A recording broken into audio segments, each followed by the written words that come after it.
গরু বা মোষ কাটার আগে এই কাগজ না থাকলে সরাসরি জেল।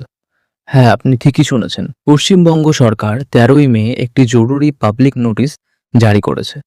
আপনি যদি পশু ব্যবসার সাথে যুক্ত থাকেন, এই ভিডিওটা আপনার জন্যে।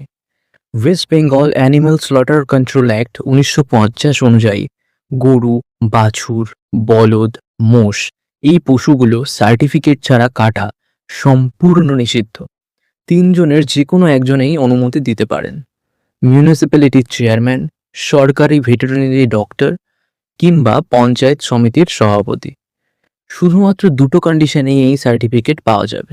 এক, পশুর বয়স যদি 14 বছরের বেশি এবং ব্রিডিংয়ের অযোগ্য হয়, অথবা পশু গুরুতর অসুস্থ বা পার্মানেন্টলি ডিসেবলড হয়।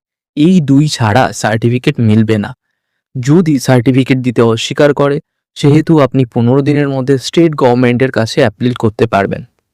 সার্টিফিকেট পেলেই যেখানে সেখানে নয়, অথরাইজড মিউনিসিপ্যাল স্লটার হাউস অথবা লোকাল অ্যাডমিনিস্ট্রেশনের অনুপ্রাপ্ত স্লটার হাউসে কাটতে হবে।